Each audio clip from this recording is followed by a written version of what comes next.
Okay, so now we're going to go to Captain Scribner from the Vermont State Police to share with us an innovative solution that they recently implemented around providing a safe space for nursing mothers who return to the workplace. Thanks, Mo. So I'm from Vermont State Police. We are an agency, well, right now we're about 300 people, 39 of which are women. And we are spread out over the small state of Vermont, 10 different barracks. So 5 of our barracks are newer. I guess 15 years old is not newer now that I think of it, but 5 of our barracks are newer, bigger, more modern spaces. And then 5 of our barracks are older, in some cases, really, really, really rough shape. So back in late 2019, one of our female troopers was pregnant, and we knew that she was planning on breastfeeding when she came back to work. And we were like, huh, how's that going to work? And we happened to run into some folks that own a company called Mamava. It's based out of Burlington, Vermont. It's a women-owned small business, and you might have seen their lactation pods in some of the airports across the country. They're the size of a very, very tiny, tiny camper. Those are kind of the big pods. So these lactation pods, they have some different models. We ended up purchasing one, which was called the Mamava Solo. I would say that size one is the size of 2 porta potties, right? So that's kind of what, if you took 2 porta potties and kind of smashed them together, it's kind of roughly that size. I'm just trying to give you a quick idea. So these pods, they need a space that's to be, it can be put in a lobby of an office that, perhaps that's able to be used by, victims that are in for an interview or that are waiting, so there's kind of dual use there. It may be put in the office somewhere.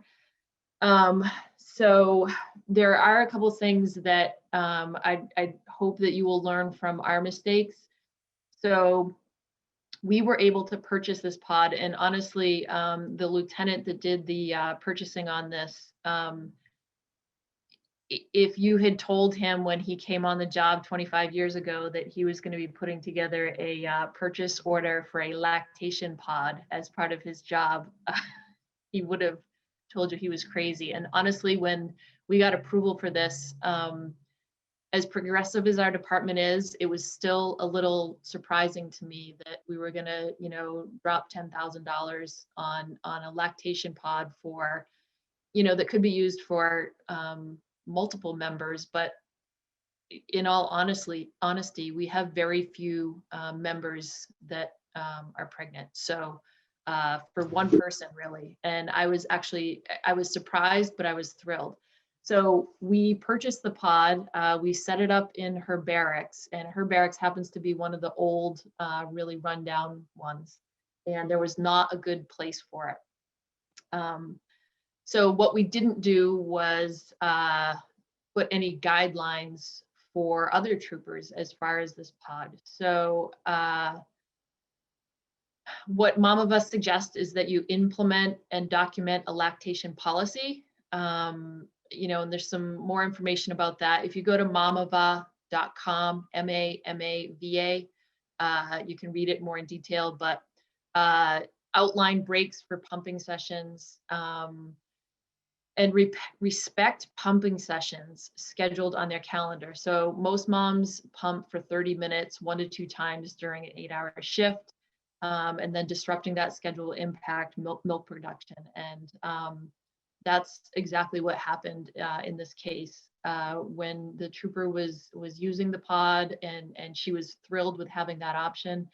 But people were actually interrupting her. They were like knocking on the door and trying to talk to her and stuff while she was in there, which just it is completely mind-blowing to me, that lack of respect. So implementing a policy and just some education with the other troopers that you need to respect the time when somebody's in there. And then the other thing that she had mentioned was having the pod in a place that's close to a facility where she can go to wash out the equipment. It's potentially a little uncomfortable to be walking through the barracks with all your equipment and stuff. So those are some things that that hopefully other departments can learn from. You want to make sure that you have this, whether you have a mom-of-a pod or you have a designated space.